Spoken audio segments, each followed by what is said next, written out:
আসসালামু আলাইকুম রহমতুল্লাহি ওয়া বারাকাতুহু। সবাই কেমন আছেন? আশা করি সবাই ভালো আছেন। আলহামদুলিল্লাহ, আপনাদের দোয়ায় আমিও ভালো আছি।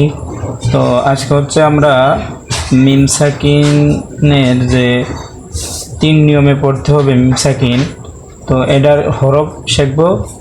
তো আপনারা দেখেন, আমার এখানে লেখা আছে মিম ইকফার হরফ, অর্থাৎ মিম সাকিন যে 3 প্রকার পড়তে হয়। আমরা এর আগে গেল ভিডিও যেটা পড়ছিলাম যে মিম সাকিন 3 প্রকার পড়তে হয়: ইকফা, ইদগম, ইজহার। তো আমরা হচ্ছে আজকে এগুলোর হরফ পড়ব। তো এখানে দেখেন লেখা আছে যে ইকফার হরফ একটি, মিম সাকিন এটা হচ্ছে মিম সাকিনের ইকফা, এবং নুন সাকিনেরও কিন্তু ইকফা আছে। তো এটা হচ্ছে মিম সাকিনের ইকফা। মিম সাকিনের ইকফার হরফ হচ্ছে একটি। দেখেন, ইকফার হরফ একটি বা। মিম সাকিনের ইকফার হরফ একটি বা।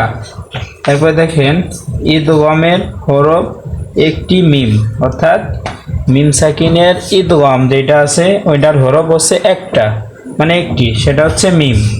অর্থাৎ মিম সাকিনদের 3 প্রকার পড়তে হয়, তার মধ্যে একটা হচ্ছে ইকফা।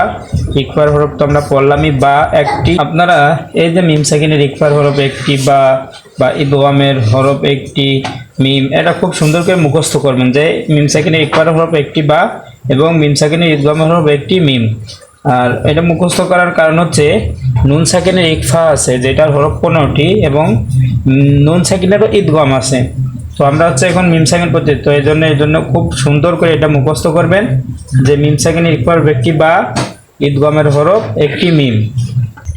এবং দেখেন আবার এখানে লেখা আছে যে আপনার যে ইজহার, অর্থাৎ মিম সাকিনের ইকফা আর ইদগাম, এখন বাকি ছিল ইজহার।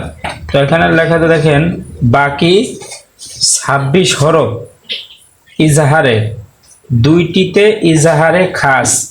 অর্থাৎ এই যে ওয়াও বা মিম বাদে যেগুলো হরফ আছে, আর যে 29টে যে হরফ আছে এই ওয়াও বা মিম, অর্থাৎ ইকফার এবং ইদগমের যে 2টা হরফ বা আর মিম বাদে, আর বাকি যেহেতু হরফ আছে এগুলো হচ্ছে সব ইজহারের হরফ। এবং এই হরফের মধ্যে দুইটি হচ্ছে ইজহারে খাস, অর্থাৎ ওয়াও এবং ফা। ওয়াও এবং ফা এই দুইটা হচ্ছে মানে খাস। আপনারা এটা খুব সুন্দর করে মুখস্থ করবেন।